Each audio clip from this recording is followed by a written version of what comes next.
This is indeed Euronews' new format, 12 minutes with, and we're going to have 12 minutes with Christian Mickoski, Prime Minister of North Macedonia. Thank you for being here. Thank you for the invitation, of course.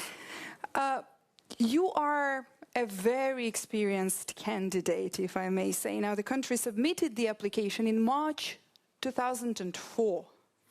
Practically, we started this journey more than 2 decades ago. 2 decades and a half, 25 years ago.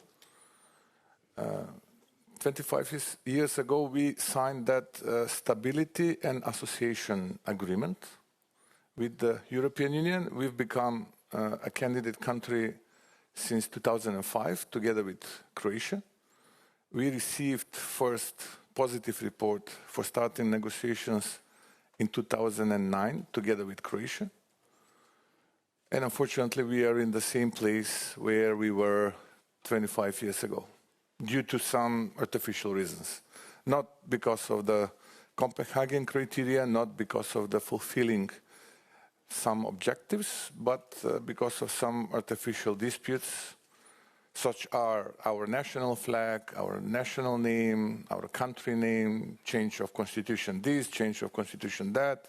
Again, there is another hurdle, another constraint imposed in front of us for changing of constitution. So it's not about fulfilling recommendations and Copenhagen criteria. You're calling them artificial. How does it make you feel knowing that for over 2 decades officially in the candidate status, yet again there is more and more roadblocks?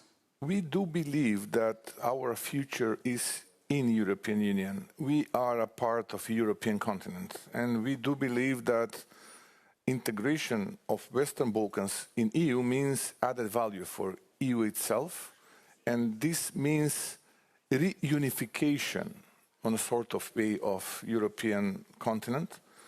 And I do think that the future of my country and the future of my nation, Macedonians, is within European Union. And therefore, despite all those humiliations and disappointments, and despite the current frustration which is inside of our citizens, we do share the same values.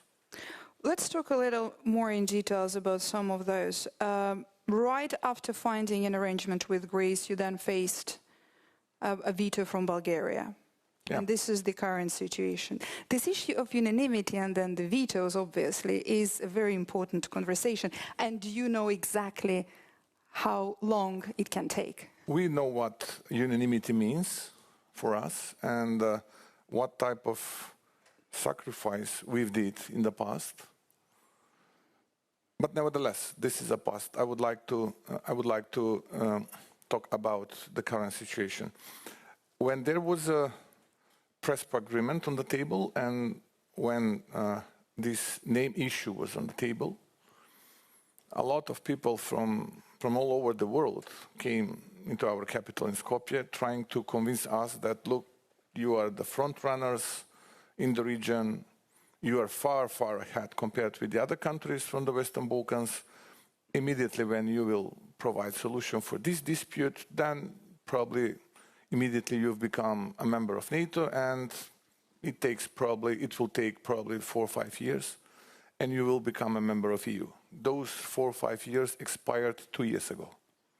And we are at the same place where we were 2.5 decades ago. Why? Because now a new hurdle, new constraint is in front of us. Again, change of a constitution. We need to add into the preamble of our constitution, which is a descriptive part of our constitution, a part of Bulgarian people which are living in our country. And according to the last census data, we are talking about a couple of hundred people. We are not talking about millions. We are not talking about hundreds of thousands of people. We are talking about literally a couple of hundred people, which declared during the last census that their mother tongue is Bulgarian language. But however, citizens of my country, full of frustration, are asking me, okay, Prime Minister, what is now? What is now the problem? Why we need to change our constitution again?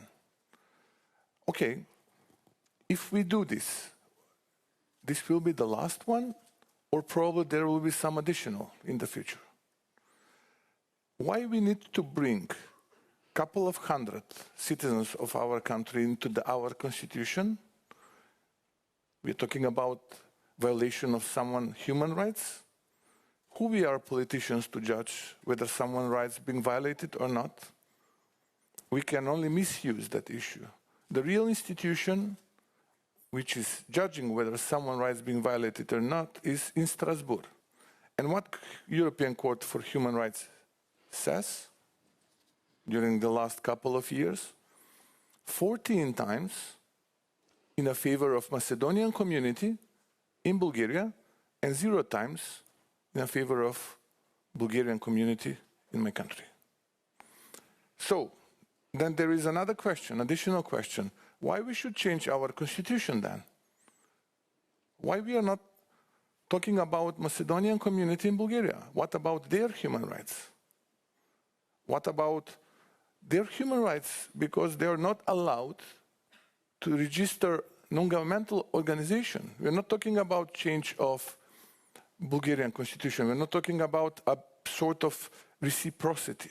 We're talking about registering non-governmental organization. And what we are saying, okay, the best corruptive government in Europe accepted that deal to change constitution, suspending the parliament in my country, suspending the voice of the parliament in my country, and they are now in the history.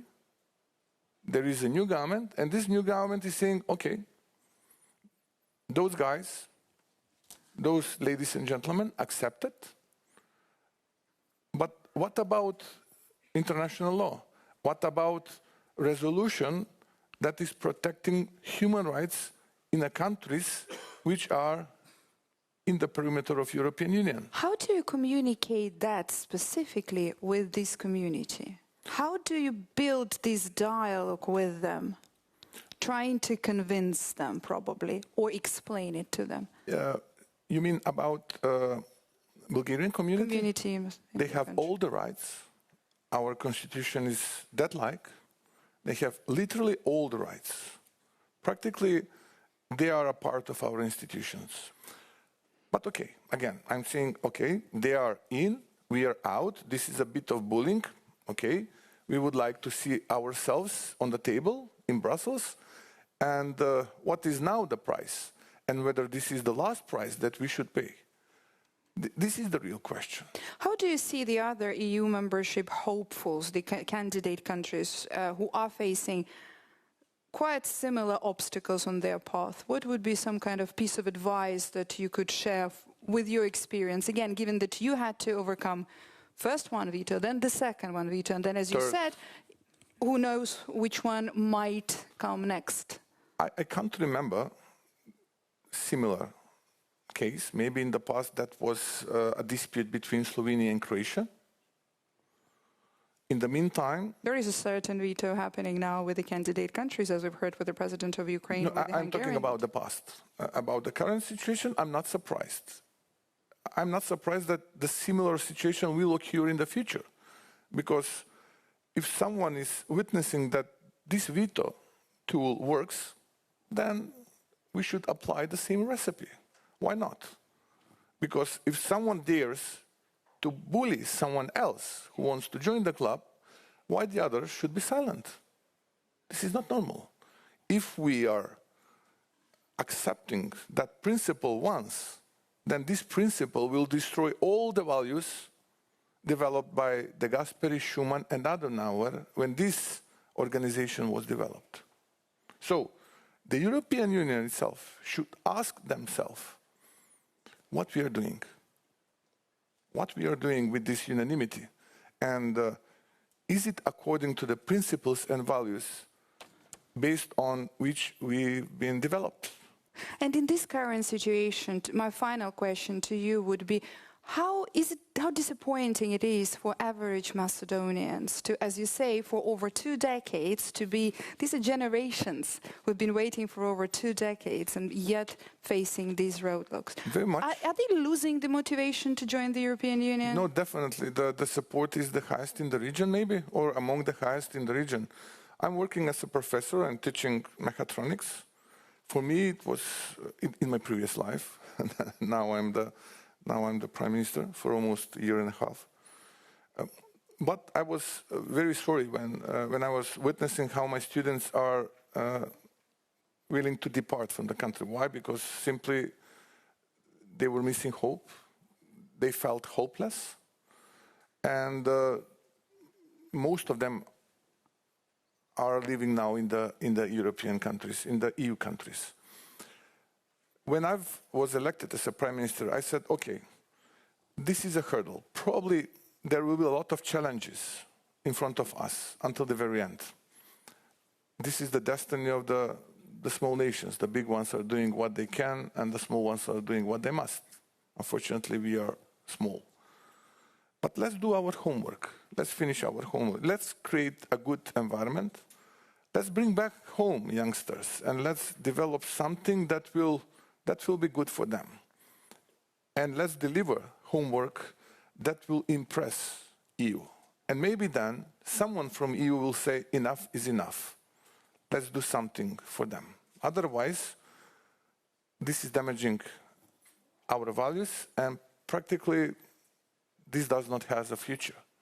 And that's why I do believe that we need to finish our homework, and we are delivering since we were elected as a government. Thank you very much. We'll have to wrap it up here. Thank you for this experience and for sharing it with us here for the enlargement talks. That was 12 minutes with Prime Minister of North Macedonia, Hristijan Mickoski. Thank you. Thank you for the invitation.